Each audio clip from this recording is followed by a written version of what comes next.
Hello friends, ठंडीनी ऋतु આવી ગઈ છે। જો તમે માર્કેટમાં જશો ને તો તમને સરસ મજાના કંદ પણ મળશે અને લીલું લસણ પણ મળી જશે। હા મિત્રો, તમારા માટે એક સ્પેશિયલ વાનગી લઈને આવી છું, ભરતિયું। તો ચાલો વધારે વાર ન કરતા આ રેસીપી કરવા મારા જોડે મારા કિચનમાં। મિત્રો, આજે આપણે ભરતિયું બનાવવા જઈ રહ્યા છે। આ ભરતિયું દક્ષિણ ગુજરાતમાં ઘણું જ પ્રસિદ્ધ છે। આ માટે આપણે કંદ લેવાનું છે।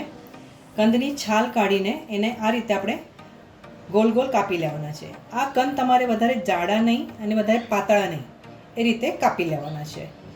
अने बने तो कंद राउंड एटले गोल आवे छे ने ए ज लेवाना तमारे। हवे आना उपर आपणे काळा मरीनो पाउडर आ रीते स्प्रिंकल करवानो छे।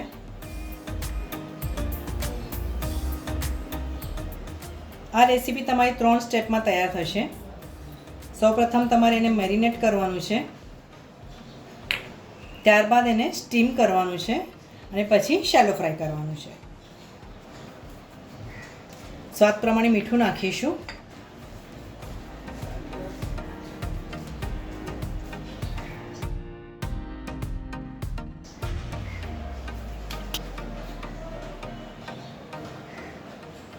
લીંબુનો રસ,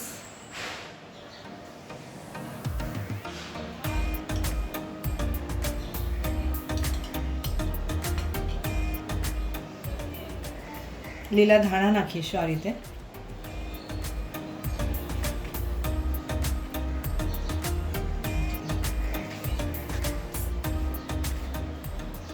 બીજી બાજુ પણ આપણે આ રીતે જ મસાલો લગાવીશું થોડો થોડો।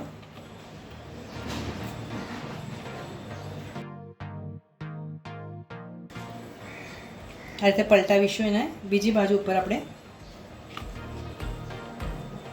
ફરીથી કાળા મરી,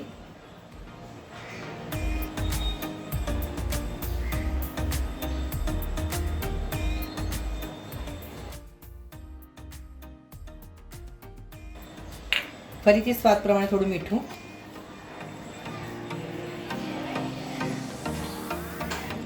લીંબુનો રસ,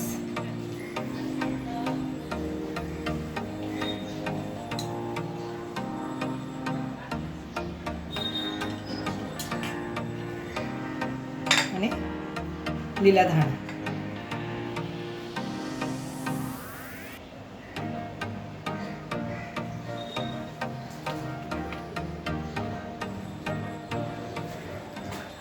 હવે આ કંદને આપણે મેરિનેટ કરવા માટે 15 થી 20 મિનિટ માટે આ રીતે કવર કરીને રાખી મૂકીશું। મિત્રો, હવે આપણે પેસ્ટ તૈયાર કરવાની છે। એ માટે અહીંયા ફ્રેશ તાજું ખમણેલું આ રીતે નારિયેળ લઈશું। અડધો કપ જેટલું લીલું નારિયેળ લઈશું।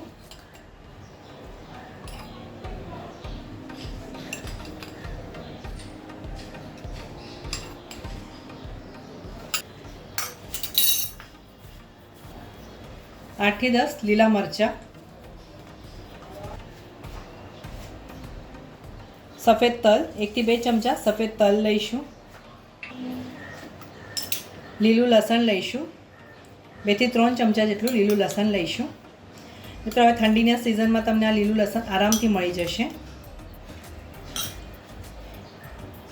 ઝીણા સમારેલા લીલા ધાણા લેવાના છે।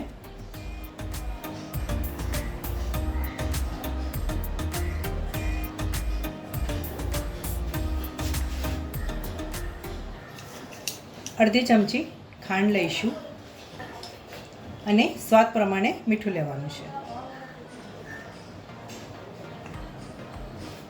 આ બધી સામગ્રીને આપણે કોર્સ ગ્રાઇન્ડ કરવાની છે। અને મિત્રો, ગ્રાઇન્ડ કરતી વખતે તમારે પાણીનો ઉપયોગ બિલકુલ નથી કરવાનો। મિત્રો, આ પેસ્ટને તમે આ રીતે ગ્રાઇન્ડ કરજો। તમે જોઈ શકો છો આ રીતે અધકચરી રાખવાની છે। 15 મિનિટ થઈ ગઈ છે। હવે આ મેરિનેટ થયેલા કંદ ઉપર આપણે તૈયાર કરેલી પેસ્ટને મૂકવાની છે।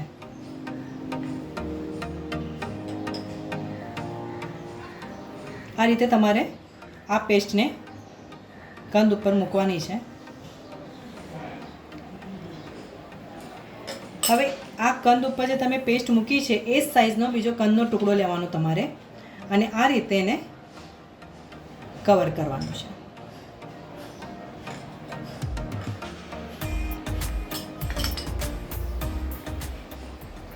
બધા જ કંદના ટુકડા ઉપર આપણે આ રીતે પેસ્ટ મૂકીને બીજી સ્લાઇસ મૂકીને આપણે એને કવર કરી લઈશું.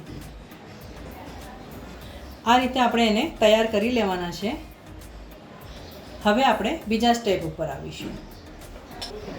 મિત્રો, હવે કઢાઈમાં આપણે થોડું પાણી લઈશું અને આ પાણીને આપણે ગરમ થવા દઈશું. મિત્રો, પાણીને સરસ બોઇલ આવી ગયું છે. હવે આપણે એના ઉપર આ રીતે એક સ્ટીલની જાળી મૂકવાની છે. તૈયાર કરેલા કંદના પીસીસને આપણે આ રીતે એના ઉપર વ્યવસ્થિત મૂકવાના છે.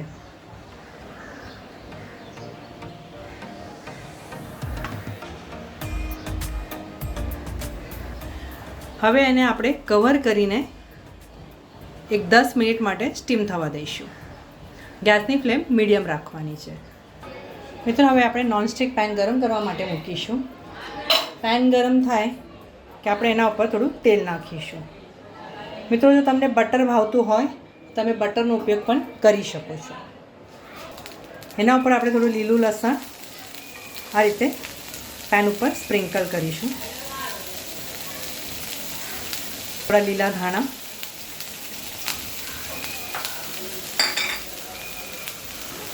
અને આ રીતે હવે એના ઉપર આપણે કંદ મૂકીશું શેલો ફ્રાય કરવા માટે.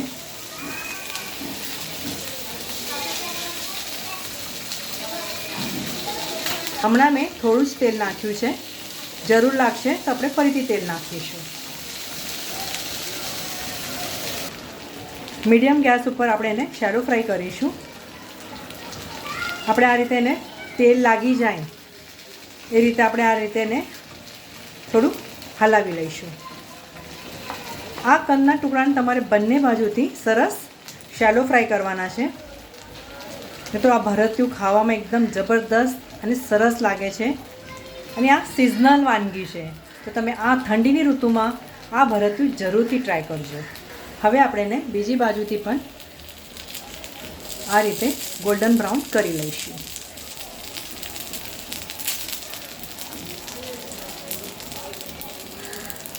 શિયાળા માટેની સ્પેશિયલ વાનગી ભરતિયું ખાવા માટે તૈયાર છે. આ વિડીયો જોયા બદલ તમારો ઘણો ઘણો આભાર. આવતા વિડીયોમાં આવી સરસ મજાની રેસીપી સાથે ફરીથી મળીશું. ત્યાં સુધી સરસ ખાઓ, સ્વસ્થ રહો અને ગુજરાતી રસોઈ જોતા રહેશો.